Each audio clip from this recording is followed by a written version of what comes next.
come under some pressure. You're going to hear all kinds of propaganda. You're going to hear all kinds of lies and deception. There will be tactics used to try and buy you out. There will be tactics used to try and frighten you away. And I only have to say one thing to you tonight, comrades. We are blood and fire comrades. And we're marching on to progress. And we will stand firm. We will not be bought because we are not for sale. Whether you're Labour, right, PNP, regular Jamaican who just want to vote for a change, you see the next election here will come up under no circumstances whatsoever can you vote in back the Jamaica Labour Party into government. Eternal and sovereign God, we come before you today. The God of righteousness, the God of justice, the God of peace, we come today, oh God, in no other name but the name of Jesus Christ. We come, Lord, putting our Jamaica land we love in your hands. Almighty God, it is your word that says, if my people who are called by my name will humble themselves and pray and seek my face and turn from their wicked ways, then and only then you will hear from heaven and heal our land. And Almighty God, without a vision, the people perish.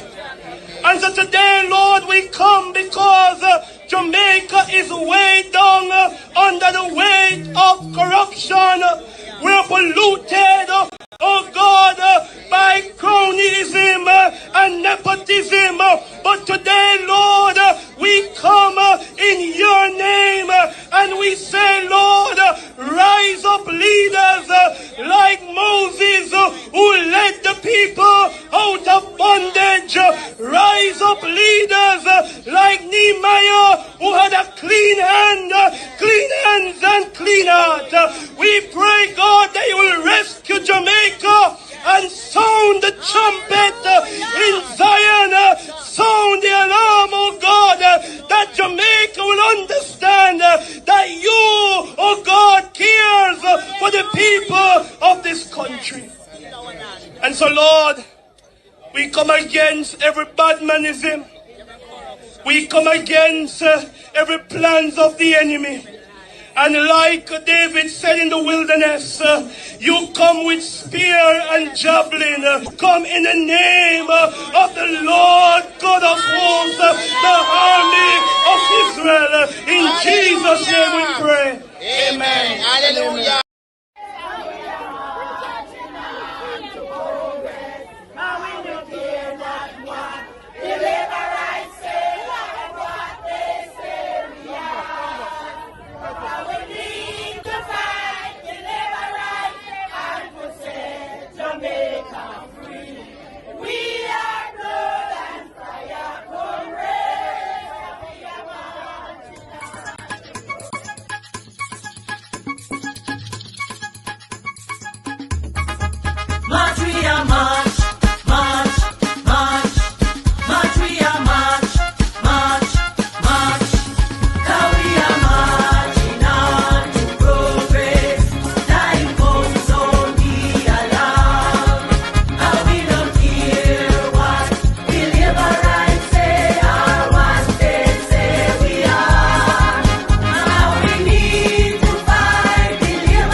We are standing by. Good afternoon. We're listening, watching from around the world and the Eastern Caribbean.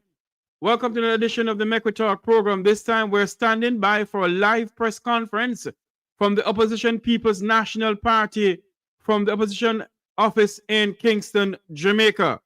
We're standing by for a live press conference from the People's National Party. The presenters will be Raymond Price, Donna Scott Motley, and Cleveland Tomlinson. They will be the presenters on the press conference this afternoon. So we'll be standing by. It is now a minute after 4 o'clock. So we'll start at 4. So a minute after 4 o'clock, a minute after 3 o'clock in Kingston City, Jamaica, as we stand by for a live press conference from the People's National Party. The presenters are Donna Scott Motley, Raymond Price, and Cleveland Tomlinson. They will be speaking to the Jamaican people and the diaspora this evening as we stand by for this live press conference. Remember to like, share, and subscribe. Share up this live feed, share up this live feed as you can, because this press conference will be a press conference to speak about, I was told. So stand by as we getting prepared for a live press conference from the People's National Party over there in Kingston, Jamaica, live on the Make We Talk program. Remember to like, share, and subscribe. And the presenters in this press conference will be Senator Donna Scott Motley, campaign spokesperson, Cleveland Tomlinson, campaign spokesperson, and Raymond Price, campaign spokesperson. They will be speaking to us this afternoon. So don't you go anywhere. Just share up the live feed because we're standing by to join them. We're standing by to join them. It is 2 minutes after 4 o'clock, 2 minutes after 3 o'clock in Kingston, Jamaica. 2 minutes after 2 o'clock in Kingston, Jamaica. A lot of people have been saying that the PNP not having any press conference. They should.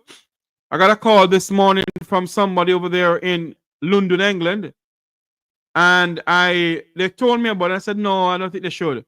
But looking into it, I think they should continue having, they should have more than one press conference to rebut what the Jamaica Labour Party is saying. So there we have it. A live press conference coming up anytime soon from the People's National Party. From the People's National Party. We're going to start anytime soon. And as soon as they start, we go live to that press conference right here on the Make We Talk Jeffrey Tavares YouTube channel. You know, a lot of people are saying that, you know, the PNP should be more vocal and speak out more.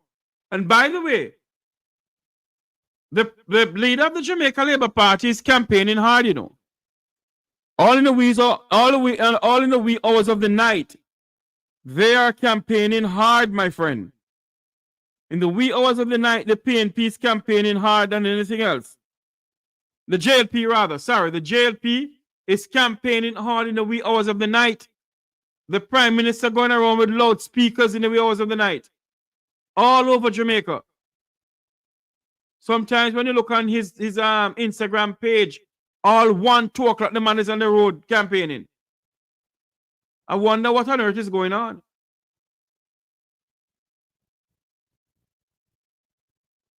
And to remember that tomorrow will be the first of the national debates between the two political parties. We will be bringing that to you live also. So tomorrow,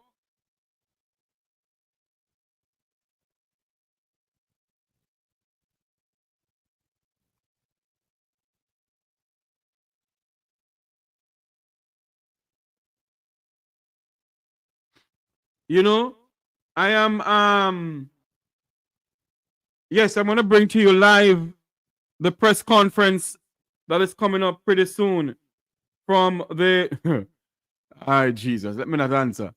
From the People's National Party. Sometimes, you know, you mustn't answer dumb animals, you know. The Bible speaks about dumb animals, you mustn't answer them. So let me not say anything. So we're standing by right now for the press conference live from the People's National Party. What on earth is this, Father God? Standing by to join that live press conference there from the People's National Party. It is now 6 minutes after 4 o'clock, 6 after 3 o'clock in the land of wood and water, as we stand by to join the People's National Party press conference over there in Kingston City, Jamaica. Who will be the next government for Jamaica? As it's an election year in Jamaica, it's election 2025. Two political parties going up against each other, along with the other third political parties in Jamaica. You have the Jamaica, the PPP, that's Jamaica's Progressive Movement, or Progressive Party rather. I was told to have 47 candidates, and the UIC have 7 candidates, I was told. I'm not sure. So let us see what's going to happen. Let's see what's going to happen. There will be someone on election night will name Jamaica's next prime minister. Someone will name the next prime minister on election night. Which of that, until you're sworn in, you're not the prime minister. But you know, in Jamaica's Westminster system, for some unknown reason, the person who's head of the party is automatically become prime minister. So election is in the air, and election on September 3rd, rather. Go out and vote as if your life depends on it. Go out and vote. If you're just joining us, this is the Mekwe Talk program. We're standing by to join a live press conference from the People's National Party headquarters or the opposition leader's office in Kingston, Jamaica. So we stand by for this live press conference. As soon as they start, we go live to them. We go live. We're going to take a quick commercial break. We will be right back. Don't you go anywhere. This is Mekwe Talk. Stand by.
You're going to hear all kinds of propaganda.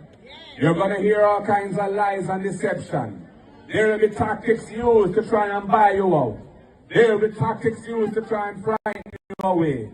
And I only have to say one thing to you tonight, comrades. We are blood and fire comrades.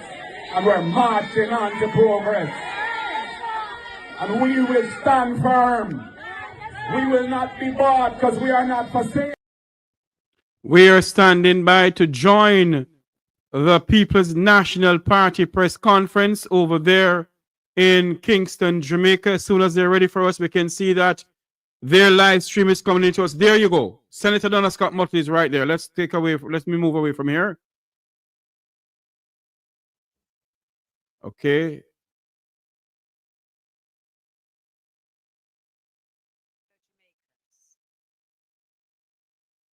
Members of the press, I want to welcome you this afternoon to this discussion being hosted by the People's National Party. I am Donna Scott Motley. I am a campaign spokesperson. And this is very, very low. Price and by Cleveland Tomlinson, two of our young, vibrant comrades, part of our future. So we are just 10 days away from the election, when we, the People's National Party, are fully prepared and expectant that we shall be marching on to victory.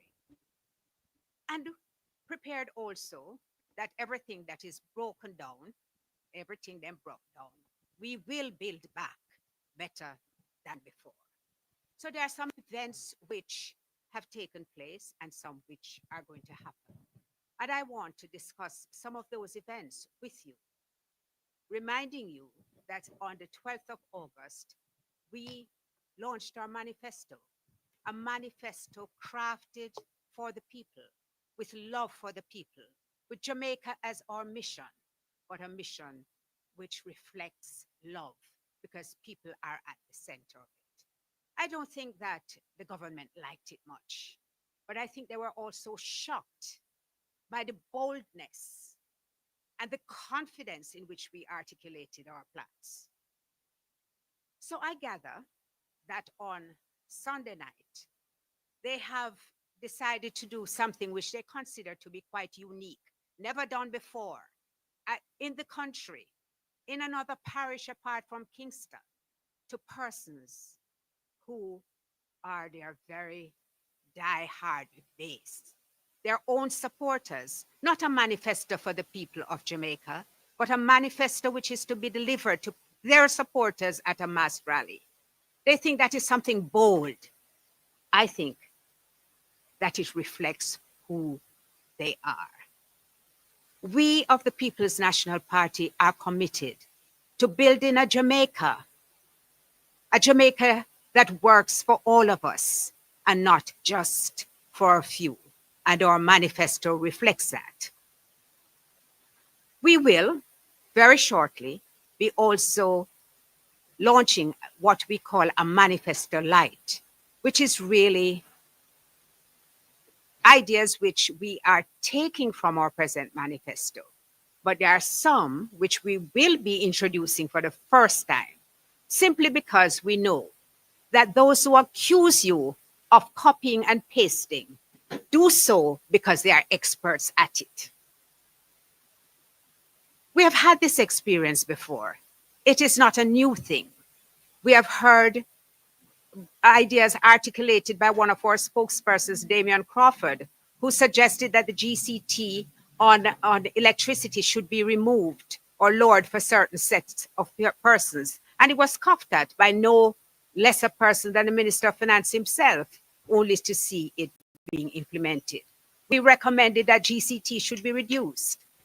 Again, we were ridiculed, and then it was implemented. So we are accustomed to it. We're accustomed to putting forward our ideas and having them taken. Indeed, the Prime Minister has boasted that he's ready to be everybody's baby father. He will take your ideas and he will implement it. So personally, I don't understand the excitement, which is now being demonstrated by the campaign committee. There is a history and a track record. You know, what is fascinating is that for the last 19 years, Jamaica has been led for 15 of those years by a JLP government. They have a right to delay launching a manifesto because what they have projected to the country is failed promises.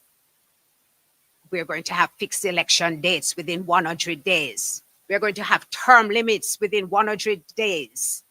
We're going to have new cities. Portmore is going to be a Silicon Valley. We're going to have a new city in Trelawney, a new city in Negril.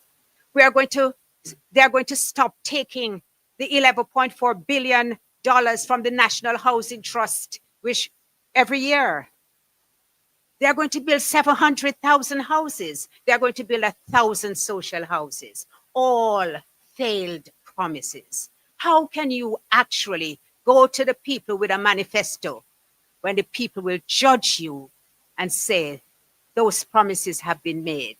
Over the last 15 years, we have heard them, and we don't want to hear any more promises. But let me have you hear from Cleveland Tomlinson, who is one of the bright sparks in our party. We promote young people, and we are going to introduce to you now Cleveland Tomlinson. Thank you, Mrs. Scott Motley. There have been some unsettling developments throughout the political campaign, and that's a pretext for us to be here. But before I address one of the most significant unsettling developments, I want to use the opportunity to respond to some critiques that we have heard from the Jamaica Labour Party. The other day, they gathered to criticize our manifesto, and I listened keenly to the substantive nature of the criticisms. In struggling to make a substantive critique, they resorted to saying, on one hand, that our arguments, our policies, our proposals were AI generated. They also said that they were not feasible and they cannot be done. And then on the other hand, they said that our proposals are really a continuation of what they are doing. So I've been saying to myself, they need to decide which narrative they're going to put in the public domain. It's either our policies are not feasible or they are a continuation of what they're doing. But both cannot coexist. So they need to huddle somewhere to decide the narrative that they're going to put out with respect to our manifesto. With respect to the political debates, there will be 3 political debates, the first of which will begin tomorrow, the social debates. The 2 parties are heading into that debate. One party has launched its manifesto. The other party, the public is yet to see what the plans and proposals are for the Jamaican people over the next 5 years. We think that this is woefully unacceptable. A debate is an opportunity to compare policy prescriptions and ideas. The Jamaican people will be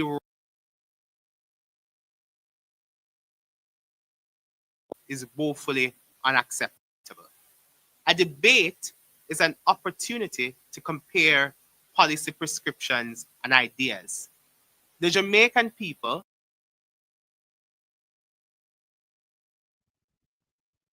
Please stand by. It has nothing to do with me. Just a moment. It has nothing to do with me. I don't know what's going on. They're having some technical difficulties with their live stream. I don't know. I don't know what's going on. Just a moment here, please. Let's figure out something here.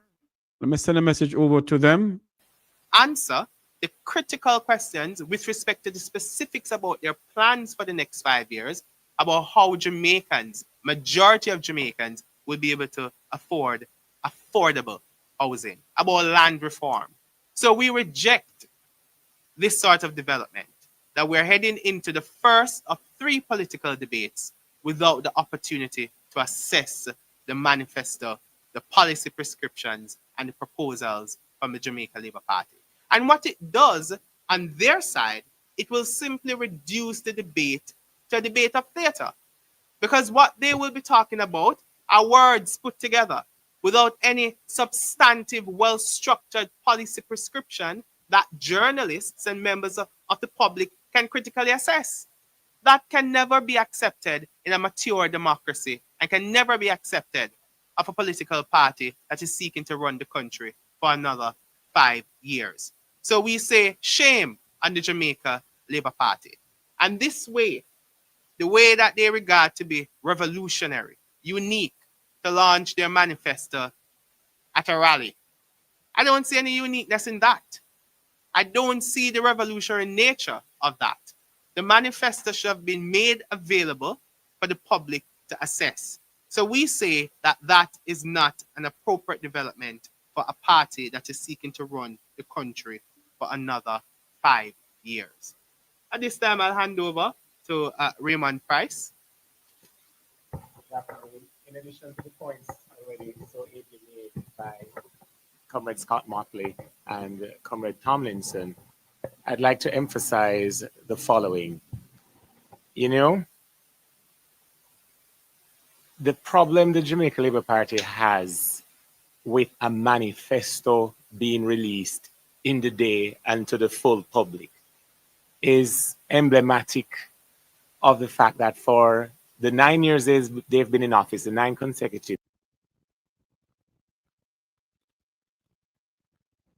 years, what they should be speaking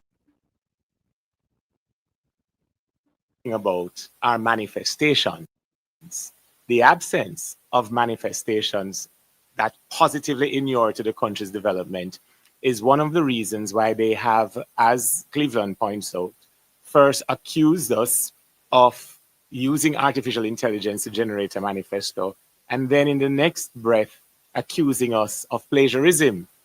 Well, I can refute the suggestion that we've cut and paste, because we certainly have not cut from Tufton's record any intention, as we drill down to the details, to inflate at $31 million to the public purse an item, a tool that cost intention, as we drill down to the details, to inflate at $31 million to the public purse an item, a tool that cost less than $2 million.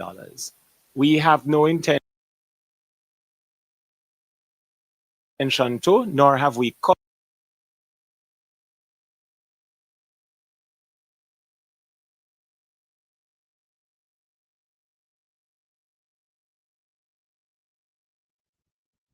Please stand by. They're having some technical difficulties with their system. Not a part of mine. I don't have any problem. Let me figure out something else here. We do apologize for this. We do apologize for this, ladies and gentlemen. per week. That's $50 one way, $50 the other way. $100 a day, $500 a week. In 4 weeks in September, that would be $2,000. And in 4 weeks in October, that would be another $2,000. So the great promise to enhance the ability for tertiary students to achieve their education targets is to give them the grand total of 4,000 Jamaican dollars over 2 months.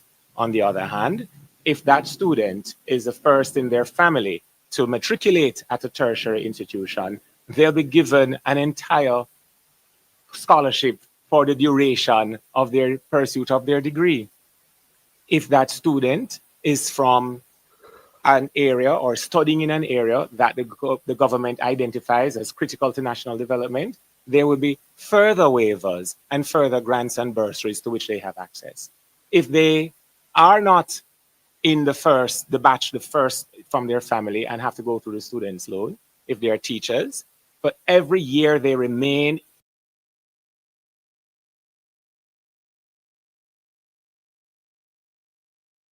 in the public sector teaching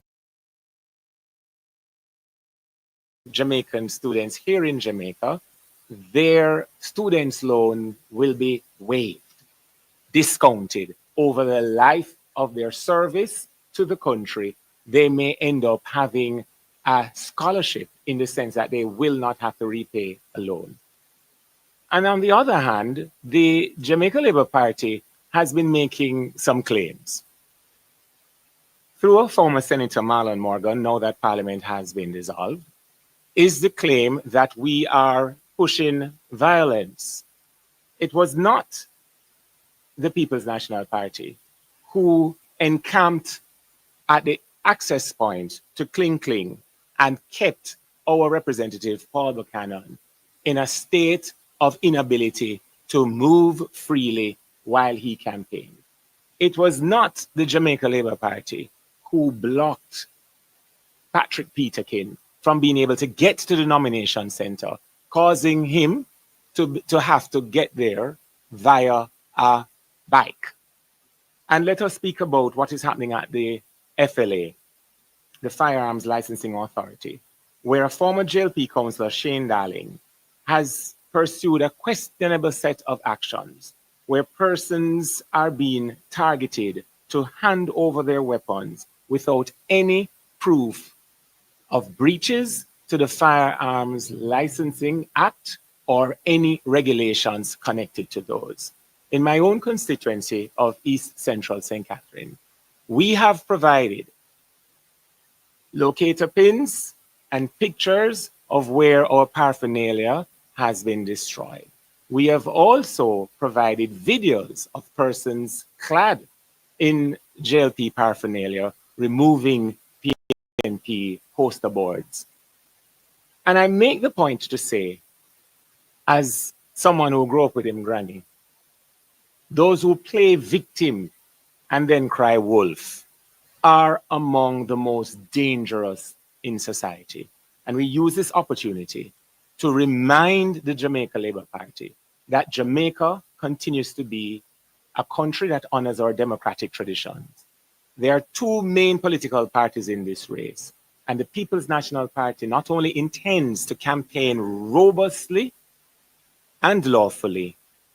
At the end of the campaign, we intend to be declared the victors in a majority of constituencies, and that will herald in the start of the Mark Golding administration.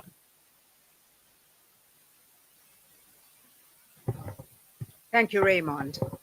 I want to address one issue which has been personally very disturbing to me, and it is the allegation that the People's National Party has blacklisted journalists. I want to say to those journalists who are here present and those who will be listening to this feed that we have the highest regard for that profession, and we expect them to maintain very high standards. The fact that this matter was made public was another concern I had, because both political parties were asked to keep confidential any such issues which were discussed within the commission. And from all accounts, Abka Fitzenley, former senator, gave an interview to the Observer in which he made public the views which were discussed and which were held. That is wrong. And the journalistic profession ought to be very concerned about that breach. Going forward in the debates, it's very important that all the journalists who participate are seen as being credible professionals. Now, we did not blacklist, but we did object very strenuously to the participation of persons from a particular media house. And it is no secret which media house that would be. If you have the head of a media house inviting persons within the party to box down their general secretary, you have to wonder what would motivate not that comment and the viciousness behind it. Indeed, he was prompted to come back on air to apologize for his unseemly remarks. That same person has made unsubstantiated allegations accusing the People's National Party of shooting up their headquarters. That should be condemned. We have had journalists, we have had persons from that network who have berated a former prime minister and who have disclosed, quite frankly, their political bias. I think the People's National Party is well within its right to question the integrity of such persons within a debate. I myself have had personal experience of the unprofessional nature of their relationship to the People's National Party. And I think that most of us, members of the PNP, have had it. Now, in my view, the People's National Party is absolutely correct to ask that there be a level of objectivity which is brought into such a debate. And that is all that we did. The JLP objected to some of our finest journalists, journalists who have distinguished themselves to the point where PNP people say they're Labourite and Labourite say they are PNP. That for me is really a mark of, it's a testimony to how they do their work, that each side is equally dissatisfied with the level of objectivity which they bring to the debate. And I could not allow this moment to pass without pointing that out. Thank you, Comrade Scott Motley. At the press conference, the Jamaica Labour Party questioned and made untruthful comments about the funding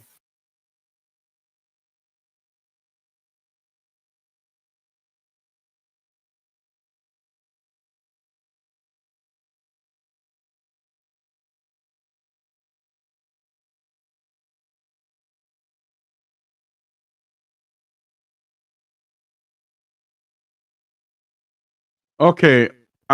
We do apologize about this on the behalf of this press conference. Has nothing to do with us. I really don't know what's going on. Let me figure out something here. Stand by, please.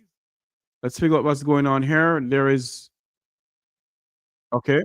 budget presentation in March with respect to how we are going to fund our proposals. I want to establish from the outset that the PNP is committed to fiscal discipline, fiscal responsibility, living within our means, because we were the ones who strengthened in our last administration the fiscal rules. We restored stability in the macroeconomy. Recall, in 2012, when the PNP came to office, the economy was on the precipice of a collapse. We had destroyed our relationship with the international financial community, largely an outcome of how badly the Jamaica Labour Party administration that preceded us dealt with the relationship with the IMF. We were the ones who amended the fiscal rules, and we are committed to the downward trajectory of the debt. We are committed to fiscal discipline. How are we going to fund our plans? If you examine the national budget, it has two broad components. You have debt servicing expenditure. That's roughly $340 billion. That's the amount that goes towards amortization and interest payment. That is non-discretionary. If debt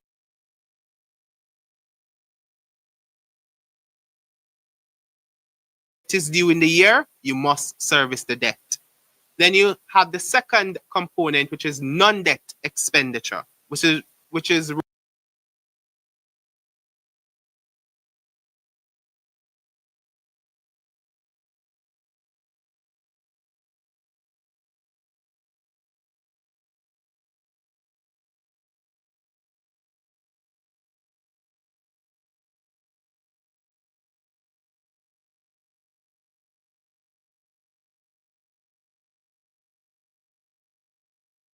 non-debt expenditure. Are the programs that the government of the day determines will happen in the fiscal year.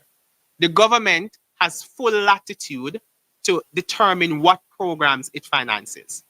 If the government has the latitude to determine which program it finances, it simply means that this component of the budget can be regarded as discretionary expenditure because the government has the discretion.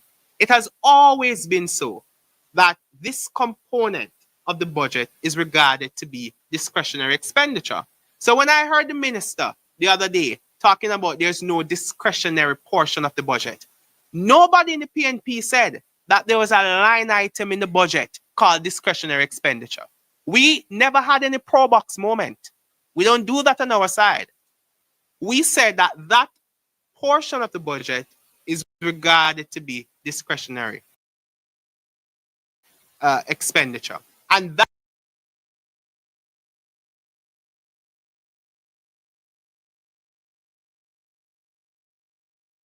is the portion of the budget that will finance our programs. Because one can reasonably understand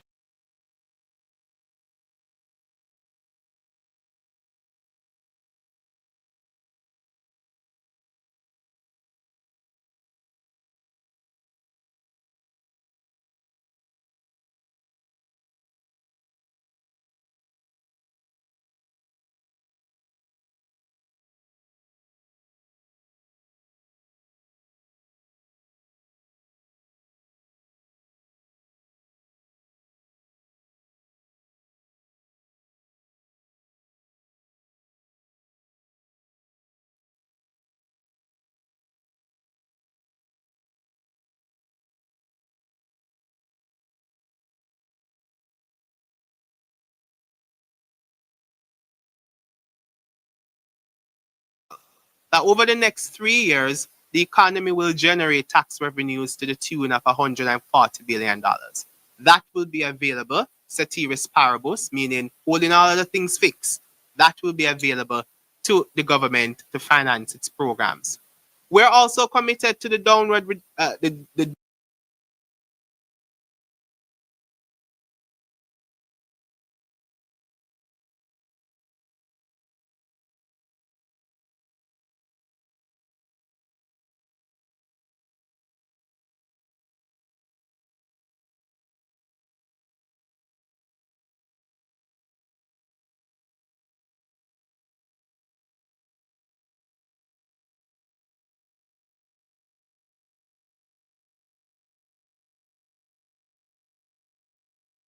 downward movement of the public debt of GDP by 2020, 2028. So when I hear them talking about we have ingenuity on their part, as if they are some economic genius because they have been able to economic down the debt, what they should tell the people is that they were legally forced to do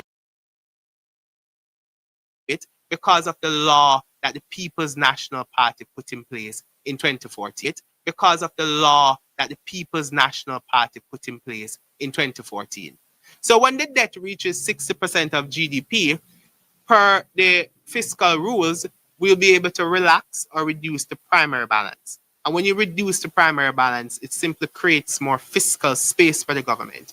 And through the creation of that fiscal space, we'll have more revenue room to finance our programs. So we have fully costed our programs and our policy prescriptions, and we will not wreck the country because we were the ones who rescued the country after they wrecked it between 2007 and 2011. And then on the other hand, the inability for the targets that they have set to have been met, such as the myriad promises of amounts of houses to be built within fiscal years, 1,000 social housing, and huge numbers through both the National Housing Trust or the Housing Agency of Jamaica. I'd like to address and remind the country, as Comrade Scott Motley had started to do at the start, that in the period Cleveland refers to, when Jamaica's economy was nearing collapse, a decision approved by the Parliament for a specified period then to extract from the National Housing Trust roughly $11 billion per year to assist with the recurring expenditure as well as paying public sector salaries. The then government was taken to court by the then Jamaica Labour Party-led opposition. They've been in government now for 9 years, and each of those years, they have continued to extract from the National Housing Trust this $11 billion plus. That has so constrained the NHT that it has been unable to provide the low-income housing that it has been mandated by law when it was established in the 1970s to provide. The Mark Golding administration will stop that extraction of $11 billion annually from the National Housing Trust, which will be able to finance our target of 50,000 low-income housing solutions across the 14 parishes, which works out to roughly 600 to 700 houses per constituency over those 5 years. It is important to recall that during previous times in office, it was the People's National Party that has always responded through what we love to proclaim as providing land for the landless and housing for the homeless. When you look at Portmore, I could not go back to East Central St. Catherine if I did not make recognition of Cedar Grove, Silverstone, Portmore Pines, Morris Meadows, Meadowvale, Surrey Meadows, Caymanna Site A, Caymanna Site B, and Hamilton Gardens, all established during the tenure of respective and successive and successful People's National Party administrations. And it's not limited to Portmore. There are, not far from this headquarters, Pines of Karachi, Long Mountain, and there's Harborview. So our record on housing propels us to be able to make the commitments that when we are returned to office, we will pick up the slack and go further ahead in providing this critical asset which transforms Jamaicans from welfare to well-being and from well-being to wealth creation through the provision of titles for the lands they've lived on and through facilities such as the rent-to-own program, such as the paying or waiving rather of the closing fees and related costs for young professionals to purchase their first home, that we are able to continue to commit to providing homes for Jamaican families and communities in which those families can live safely and enjoy a quality of life in the land of their birth. All of which, by the way, have not been achieved during these 9 years. And I could ask it this way to each of you watching with just a quip. How many Jamaicans presently sleep with their windows and doors open?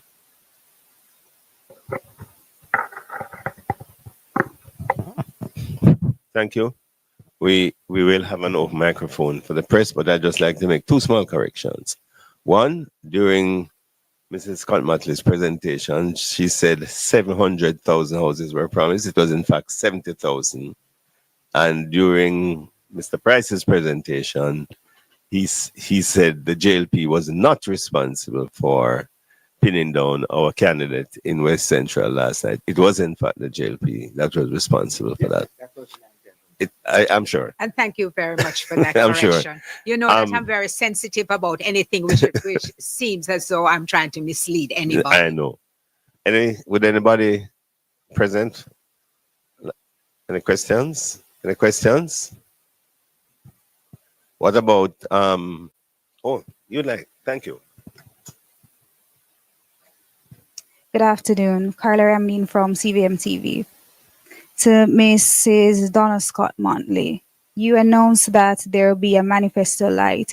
When will that be released? And also, why wasn't this information put in the manifesto? So what you have for the manifesto light, and why wasn't that put in the manifesto? At the very launch of the manifesto, we made it absolutely clear that there was going to be another document which would be presented. We did indicate that we would make the presentation so soon as the Jamaica Labour Party stated when it would launch its manifesto. Accordingly, on Monday morning, at a press conference, we will be sharing our manifesto light with the public and with the press. Our manifesto light will highlight the plans which we intend to implement, the promises which are not going to be empty promises, but promises which we will keep, which will enhance the lives of every Jamaican. We have taken into concern the youth. We have plans for the aged. We have plans for pensioners, because we're looking at the society as a whole of society. We have plans which are inclusive of marginalized groups, because we know the only way that we can truly prosper as a nation is if everybody feels that they have a stake in the future of Jamaica. And that is why, for example, we have stated that our constitutional reform program, we are going to go back out to consult with the people as to some of the views which they have expressed, because we feel that a constitution must reflect the strongest desires and aspirations of the country. And we can't sit in an office and determine what those will be. I'm so sorry. The Jamaica Labour Party has attempted to make heavy weather because of our publication or intended publication of the Manifesto Light. High school students of literature will understand that you buy the substantive text, for example, To Kill a Mockingbird, and you buy the Cliff Notes, which is a quick, at-ease reference wherein you can get to more salient aspects of the substantive text in a manner that relates to you. Since our launch on Tuesday, for example, as I walk through my constituency, retired persons have said, when I scan this, take me straight, reference to the QR code, take me straight to the section that speaks about retired people who still have some amount of their mortgage to complete, but they are now on a fixed or diminishing income, diminishing because of the erosion of purchasing power. When you interact with police officers, they are saying, just show me straight where we speak to the police. And then I explain to them that, among other things, their overtime will not be taxed as part of their salary. When you speak about retaining teachers, that teacher, so anxious already by 9 years of disrespect and underperformance from the Wholeness Administration, wants to be able to go straight, again, if you will, to the Cliff Notes, the section of the Manifesto Light that speaks directly to them and how the People's National Party in the first term of the Mark Golding administration will resolve those tensions and those outstanding issues. So if there was really a claim of a unique approach to the launch of the manifesto, well, this is the manifestation of that innovation, not the attempt through leaflets in the dark among just your party base in Sam Sharp Square, as historic as that square is, to then throw out a manifesto. And just quickly, you know what I found interesting from that remark by Kamina Johnson-Smith is her description of the need for a supplementary as a confirmation of the failure of the first document. How many supplementary budgets have been presented by the ministers of finance during this 9 years of the Wholeness Administration? I applaud you, Kamina, for finally confirming that the substantive budgets presented ahead of each supplementary budget is a confirmation that the substantive budget was a failure. Are there any questions online? Any questions online? So while you check the questions online, I have to say, I just want to speak very briefly about the school bus, the rural school bus system. Yesterday, I was reading a remark made by the Deputy Prime Minister, Horace Chang. And for a moment, I thought he was actually speaking about the buses, because he was speaking in such a condemnatory term about donations which were made of reconditioned items.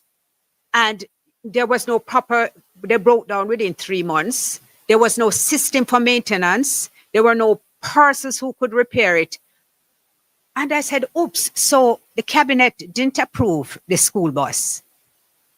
Because the very criticisms which he made about the donation to Glendevon, I think it was, Glendevon Primary School, are the criticisms which one could make of this rural school bus system. Let me make it clear. I support a rural school bus system. A pilot was implemented in Clarendon in 2013. It was implemented out of the People's National Party's concern for the safety of children. It was stopped in 2020 under the Jamaica Labour Party. So I want to put that context there. But I have to ask myself some serious questions about a spend of $1.4 billion on reconditioned old school buses for children. I have a brother who actually worked in the system in Florida. And he happened to be in Jamaica when we were discussing it. And he said, but that's a major spend. Usually we just send them to auction, ask a little bit of money. Usually it is third world countries who purchase them. But to retrofit them for Jamaica is going to be a considerable expense. You actually have to cut those buses and do work on them to make sure that they are fit for use in Jamaica. We have already seen the accidents. We know what will happen. In addition to $1.4 billion, there's $25 million, which the minister already had to spend on ordering new tires. So I want to make it clear that this is not the only person who has bad mind is the person who ordered the buses.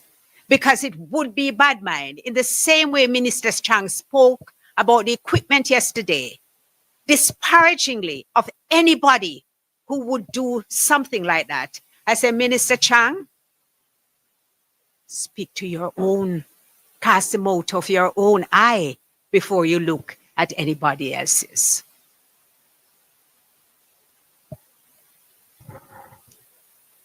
So if there are no further questions, I want to thank you all.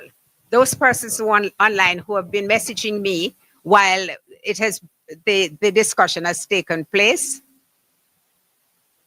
I want to thank you for having participated.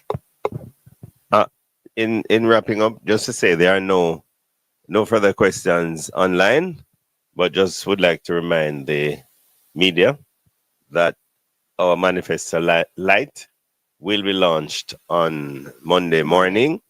It is not a supplementary document. It is a document, a companion document. It is the main document, which is called the manifesto, is about 70 pages, and the manifesto light is a page. So that could never supplement. One could never supplement the other. It is a companion document which will be an easier read for the majority of our people. Thank you very much. See you all in Mandeville on Sunday evening, where we will have the first of 2 mass meetings, and then see you again on Monday morning. Thank you. And please listen to the debates on Saturday night, our first social debate, where we will be prepared to answer questions about our manifesto, even while the press will be unable to ask any questions about the manifesto of the Jamaica Labour Party. Thank you. Wow. Former Senator Donna Scott Motley. Former Senator Donna Scott Motley wrapping up the People's National Party press conference. As you know, we sit here and we listen. We listen to the press conference. You heard Senator Motley say that she has a brother in the Florida school bus system. And there's more to be spoken about. Because when we come out and we talk that we get the bus for $1, one school bus for $1, and they donate all those school buses. My question to Darrell Vaz this afternoon, as I'm going to wrap up from the program here now, because it's now 4:57, and I've been on it from all morning. I want to say good evening to Walking in Divine Purpose. How are you this afternoon? Walking in Divine Purpose, you need to give me a call, please, ma'am. I know you're very busy. Yes. We need to talk more about this rural school bus, you know. We must not let it be a 9-day wonder. We must not let it be a 9-day wonder. We must speak about this school bus system. We're not against rural school bus, but we must speak about it. $1.4 billion of taxpayers' money that's gone down the drain. They are not brand new buses. They are old, dilapidated buses. And no one will stop us and speak about it. So all who want to call us bad mind and go up on stage and go like this, you will never stop us from speaking. And what I'm asking the People's National Party this afternoon,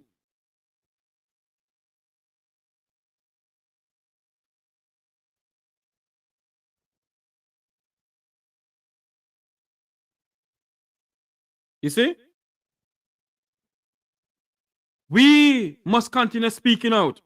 And we must not let this go away as a 9-day wonder. There is a video circulating on social media. And I want to put it up. I want to show you it, please. Hold on for me, please. Let me see something here. Hold on for me, please. A video here circling on social media that I want you all to see. Let me send it to my email and see if I can get it off my email here. I'm wondering if this person is offering voters money. A former well-known, because they're no longer ministers or MP. They're candidates. I want you to listen to this here. I want you to find this video here. Because I'm trying to figure out something here. Hold on for me, please. Don't go anywhere, ladies and gentlemen people. Welcome to the program. We just had a press conference from the People's National Party. That's where we had our press conference from. And I want to show you a video here now. This video is, I don't know if this video was an old video. I just saw it. And hold on for me, please. Let me get this. This call is coming in.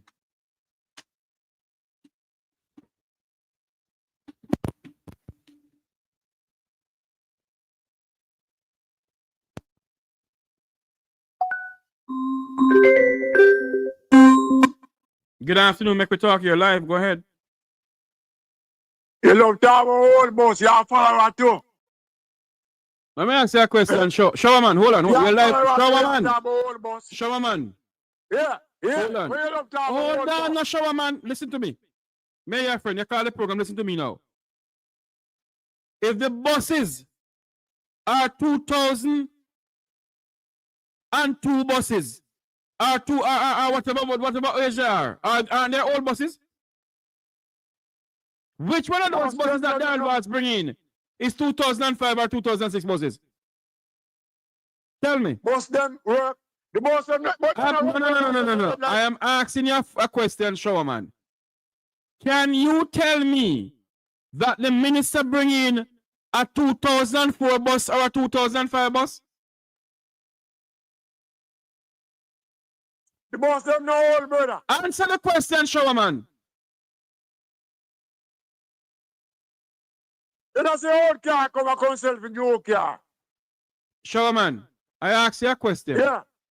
Can you tell me if the minister bring in a 2004 or a 2005 school bus? But Jeffrey, the bus. No. Answer the question. I'm asking you a question. Answer the question. You break up, man.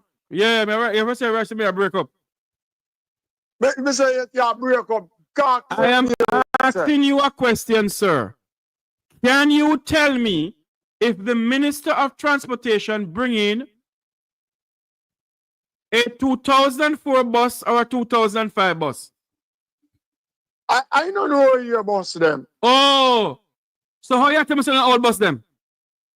No, they are old buses. Them look. That not say they are old buses. They're old buses that they are not commissioned to run in the United States. They are not commissioned. The people, Headbo, Jeffrey, the people more than say them prefer them bus and we carry them pay more than taxi and yes, them prefer it, but the health risk of it. The American government do not want the buses anymore to carry their children because it is a health risk.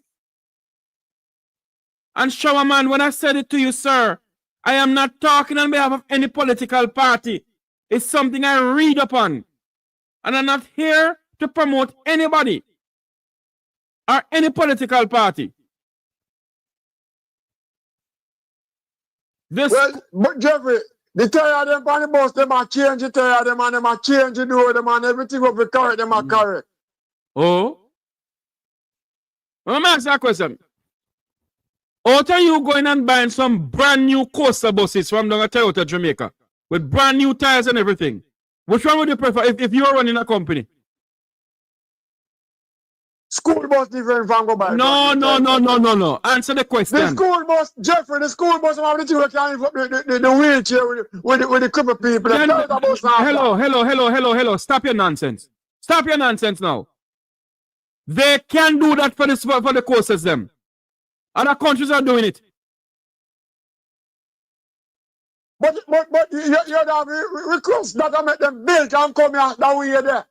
So my ask a question. Is every school bus come down with that? And all of them. Hold on there for me. Hold on.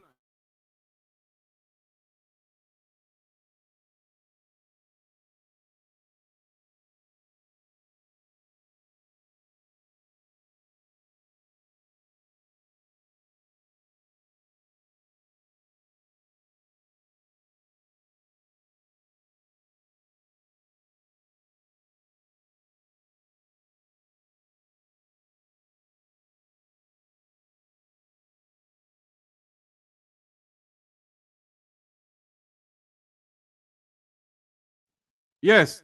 Yeah, you hear me? I'm hearing you loud and clear. Go ahead. Me just see you about program a while ago go on. With a program that one with a talks a while ago.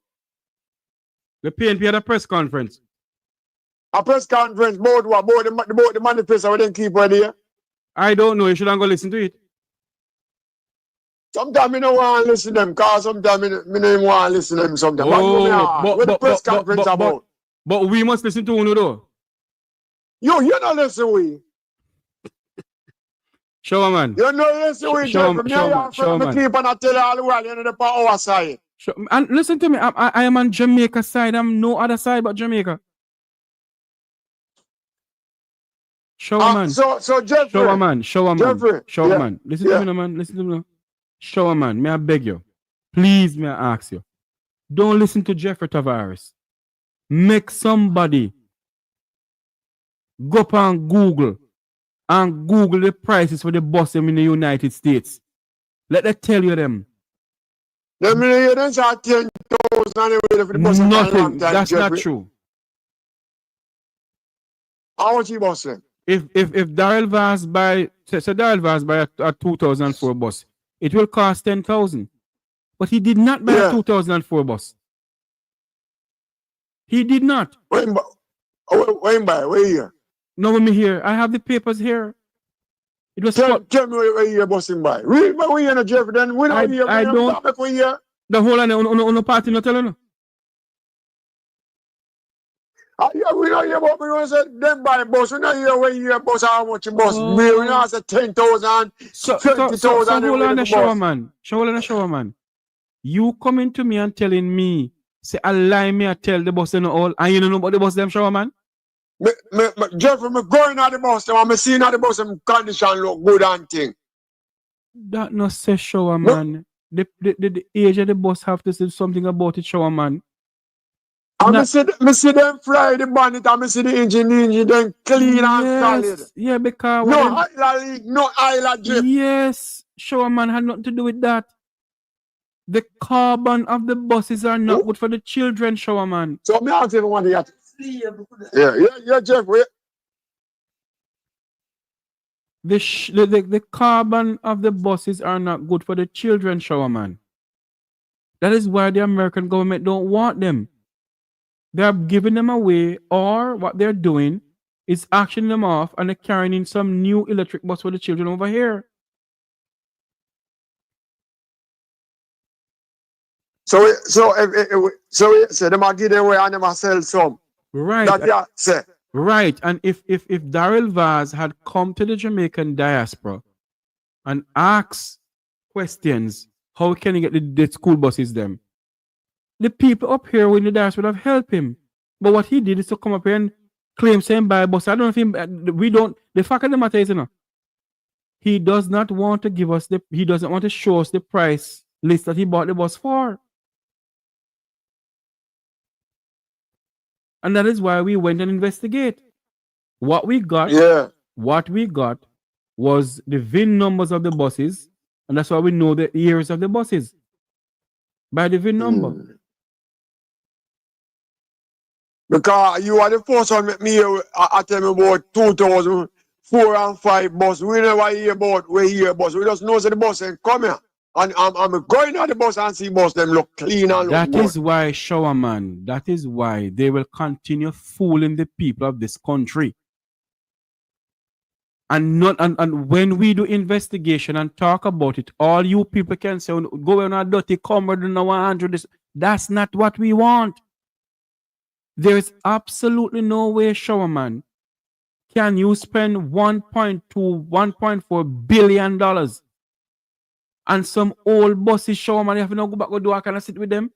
When you buy the buses, what you should have done is tell them up here that we need the buses to be retrofitted, where the door come on the other side.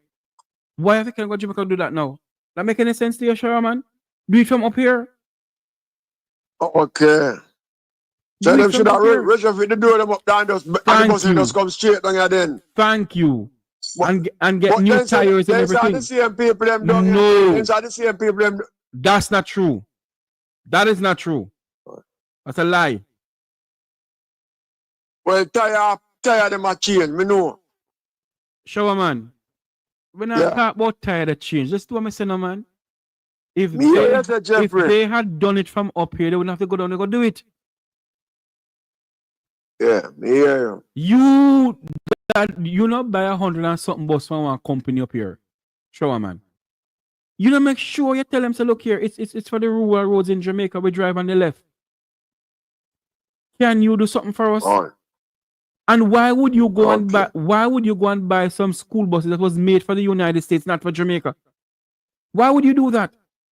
What can never go to China go get some buses from China just like I get the JUTC buses them?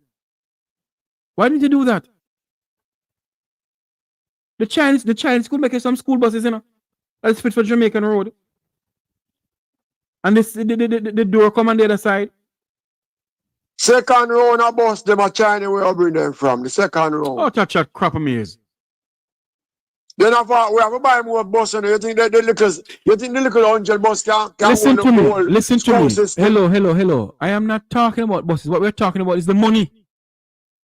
The money is not well spent. So the money so the 4 billion to spend then. No. The 1.4 billion to spend. No. Spend. Now that you tell me. Yes. Oh. Look into it. Showerman, me not lie to you. The 1.4. We just a catch where you say you want to say the 1.4 billion no spend for them bus there. There you go. That there you go. Because if we can go to a place, got the bus in the pan hole. Me catch you now. Showerman. I mean, yo. Showerman. Yeah. Put away your party politics for a while, Showerman, and think about the country. If the United States of America don't want the buses to carry their children, why would you carry to your country to carry other people picnic? Why? And you know for a fact. Go ahead. That's why you see the bus them when them change them up and fit them up in a Jeffrey, they will fit for the road in a Jeffrey. Showerman. Yeah. Look, I not listen to what I'm saying to you. if the American government do not want those school buses to carry the children up here because of carbon initiative, or carbon, what they want to call it, it's affecting lungs, affecting them breathing, they give them asthma and so forth. Why would you buy it for Jamaica? So Jeffrey, can I ask you a question? Mm-hmm. You say it's carbon, it has smoke up, make America get rid of it. And other things, yes. After they reach a certain miles on their engine, the Americans, they don't want it anymore. They don't make the car for children anymore because it can turn over, it can do this, it can do that. You understand what I mean? We are not against the rural school bus system, fireman. Showerman. We're not against it. What we're against, but you're against the bus, them. We are against the bus coming into Jamaica, and we need some more clarity on the $1.4 billion. How did the money spend? Well, me can't help brother part of money spending, brother. And that is why I'm saying to you, fireman, not because your party come and say this, jump and say that. Read for yourself, my brethren. Look out for things yourself. And everything your party, your prime minister say must go with it. Look out for Jamaica, my brother. Look out for your future, for your children. Not because a party may give this and party may give that. Never you ever think that your party can go wrong. You believe that the American citizens only think about Republicans and Democrats? No. They put America first, not Republicans and Democrats. I hear you, Mr. Jeffrey. Yes, man. All right. All right, my brother. Thank you.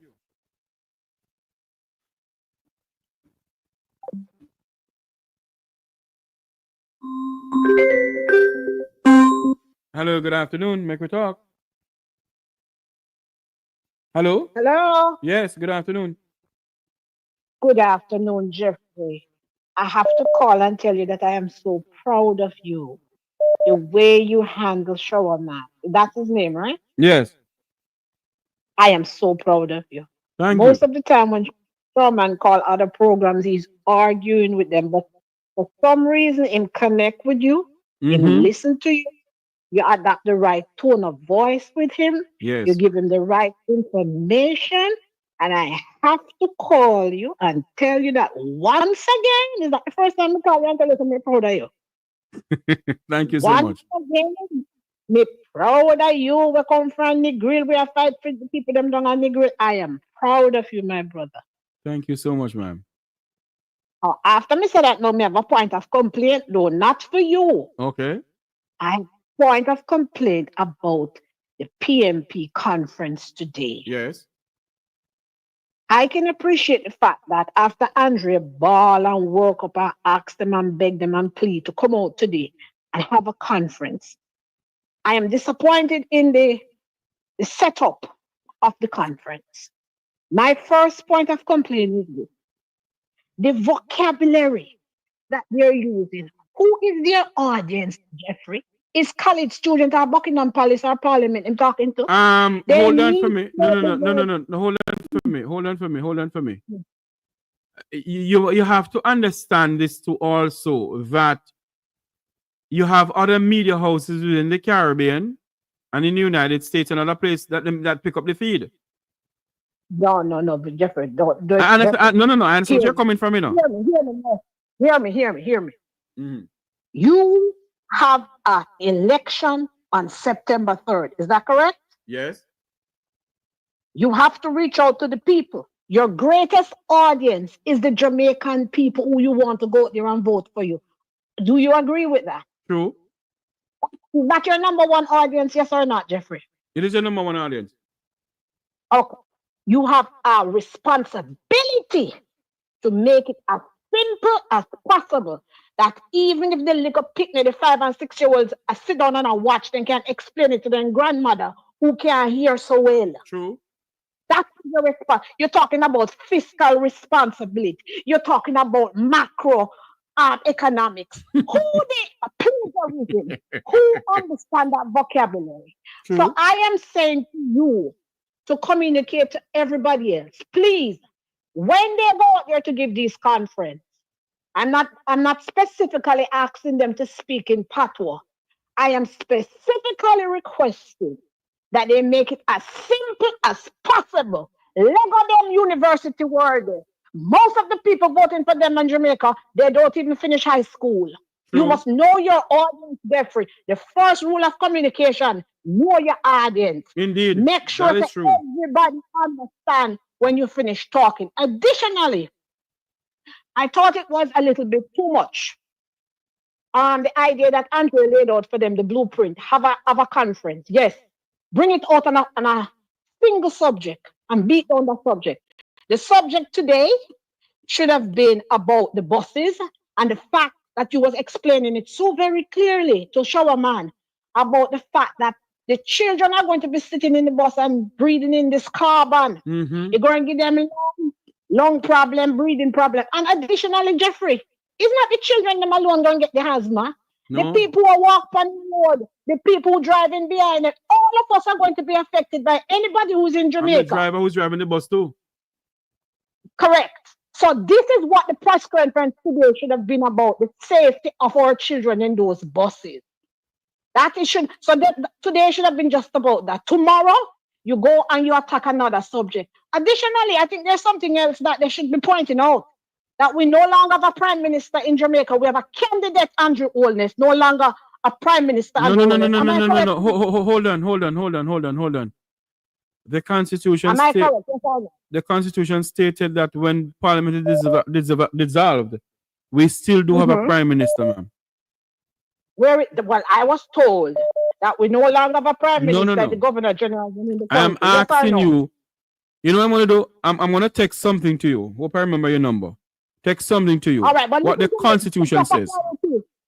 For clarity for everybody that listening to us, I am going to say what I understand it to be, and you can correct me. Based on my understanding, once Parliament closed, there is no longer a Prime Minister, there is no longer no MP, the Governor General is in charge. No. Right now, Andrew Holness is candidate. No. Andrew Holness. No. Okay, all right. So listen, I'm a student of learning, so if I'm wrong, I'm wrong. So you're not only teaching me, you're teaching everybody else that listening. So if I stand to be corrected, I want to be corrected because I don't want to be stupid. And let me correct you now. Where I am wrong. And let me correct you now. When Parliament is dissolved on the advice of the Prime Minister to the Governor General, all right? Mm-hmm. When Parliament is dissolved, there is the Cabinet and there is the executive. The executive of the government is the Prime Minister, the leader of the opposition, the President of the Senate, the Speaker of the House, and the Governor General. So you're saying to me, not me, the Constitution. Now, all right, okay. Yes, all right. You're saying to me that the Constitution is saying that right now Andrew Holness is still the Prime Minister? Still in charge, yes. Okay, well, I think, Jeffrey, you know me love you, but I am in doubt.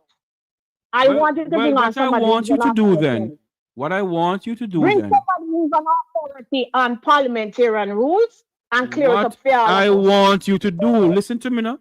What I want you to do then is to go and Google it.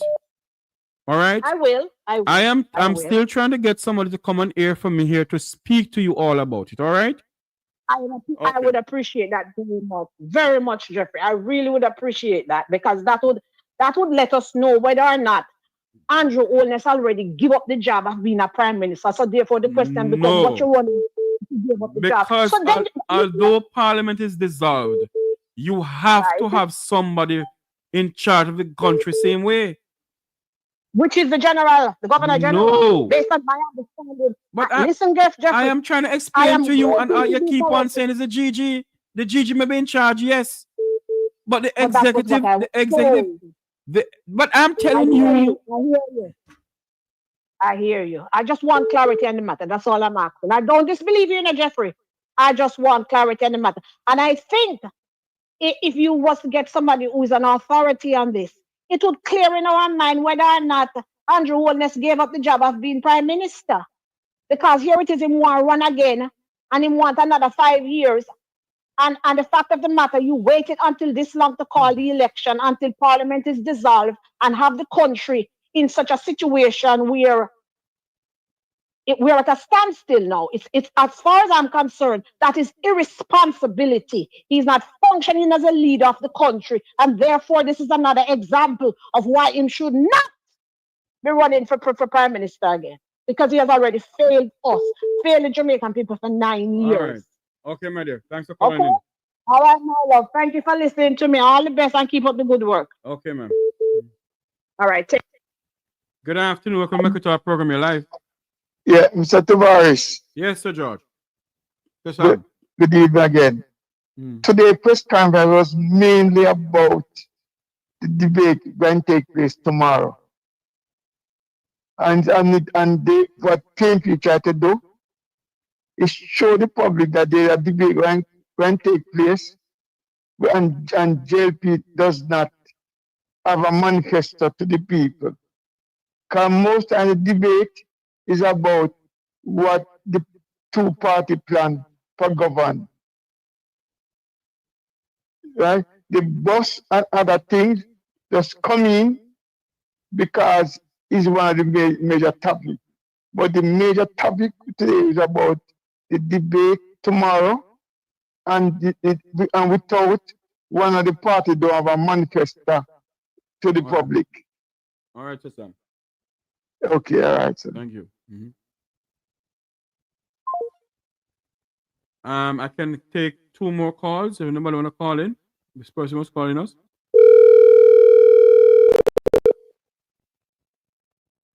Hello.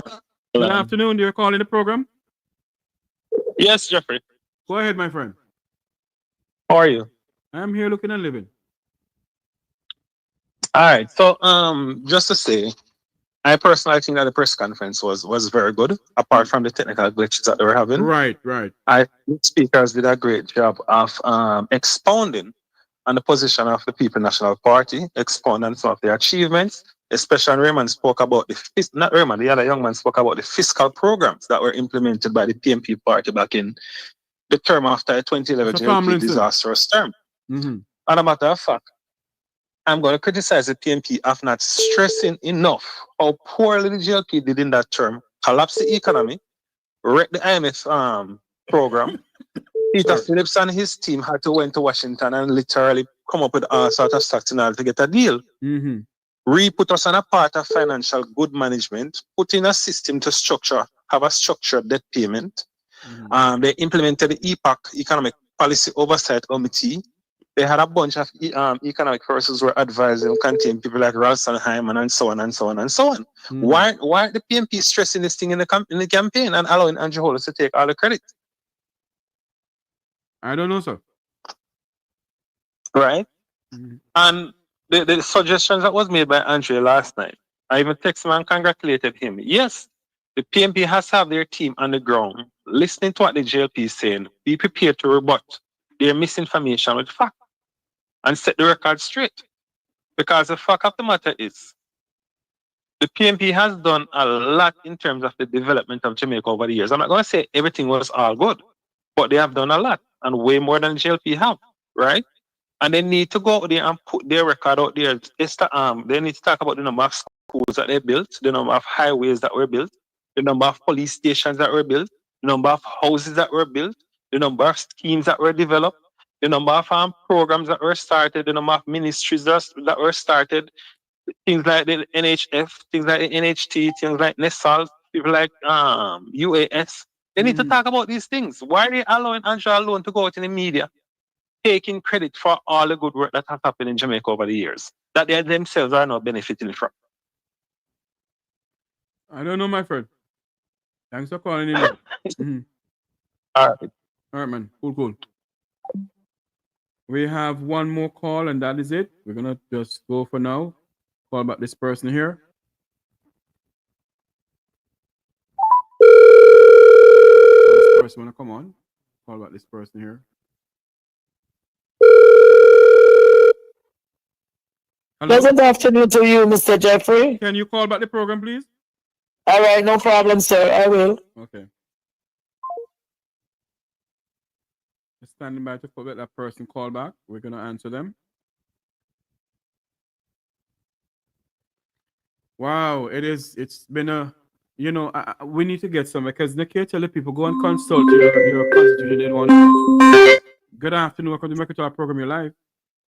Pleasant afternoon to you, Mr. Jeffrey. Good afternoon. I was watching the conference and it was wonderful. Never mind. You just see that glitch at some time, but it was well said. So I don't know where the problem come from. Where that lady say words of them are used and all of them something like that.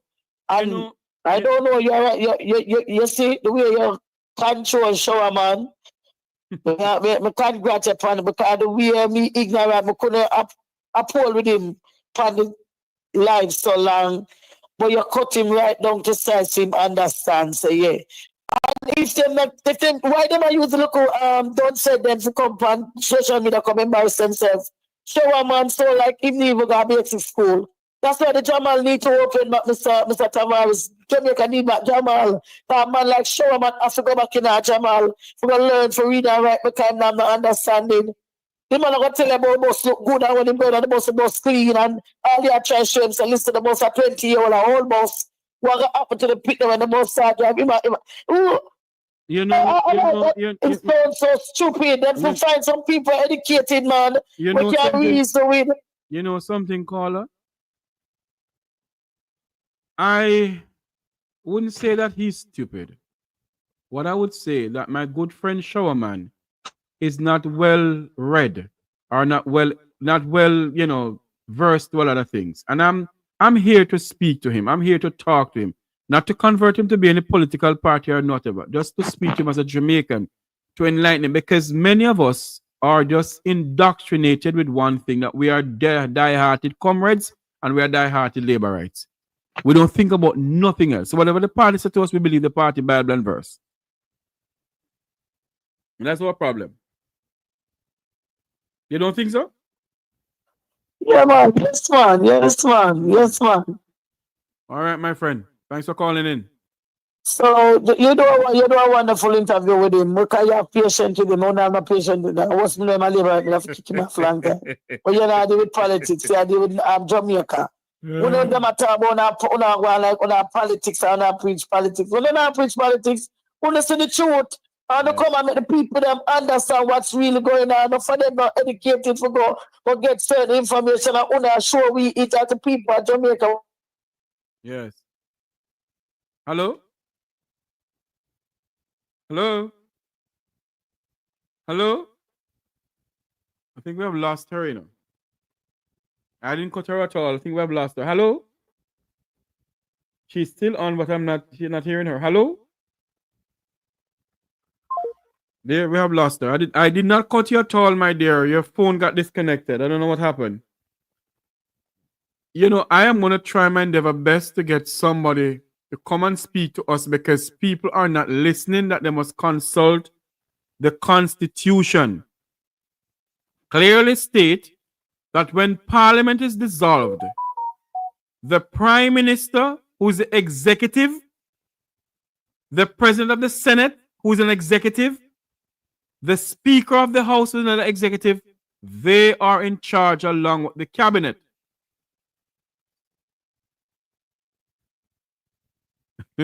My lamp, keep it burning. Hey, Christopher, how are you doing, my friend? Christopher, check your WhatsApp. I send you a message. I want to run something by you. And we must as Jamaicans stop thinking about party and really, really dig deep in what is going on in this country. Really dig deep what is going on in this country. And as we say so long from here, I hope you all don't come over here and just sit down and don't subscribe to the channel or share the channel, because, I'm not asking you to give me anything. Just like, share, and subscribe to the channel as we speak truth to power on this platform. Remember to join us tomorrow for the first national debate right here in the Make We Talk program. Right after Richard Rattigan. Join Wilfred Rattigan tomorrow also at 2 o'clock Jamaica time, 3 o'clock US time for an exciting episode of Come Richard Rattigan. And believe you me, this episode will be you drop your jaw. It will be a mouth open. You have to open your mouth wide. Because what is going to be revealed to us tomorrow, it's unbelievable. About the rural school bus and about somebody within the belly of the Jamaica Labour Party. That is going to be revealed tomorrow. Somebody in the belly of the Jamaica Labour Party. We have information that it doesn't look good. It does not look good. And we must continue speaking about it. We must not let these things be a 9-day wonder. We must speak truth to power. Hold on, sir. Hold on for me, please. Let me cut the program and call you back in 2 minutes. Okay, cool. Speaking of him, that's Wilfred Rattigan. I have to call him now in 2 minutes. So let me end the program. Thank you all for coming on. Thank you all for being a part of this program. May God bless you. May God bless Jamaica land we love. Remember to like, share, and subscribe. Like, share, and subscribe to the Make We Talk Jeffrey Tavares YouTube channel. Good afternoon, everyone.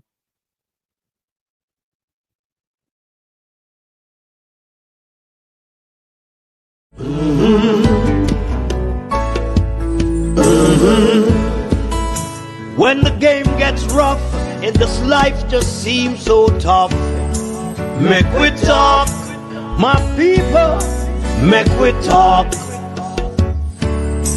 When this town becomes an ugly place, don't let it erase the smile from your face. Make we talk, people, make we talk. Conversation is the key, a guiding light for you and me. Spark a talk and you will see. Conflict solver A to Z. World leaders master the art of self-defense just by talk. So people, make we talk. Hey, we're living in a world that on ourselves we must depend. Make we talk.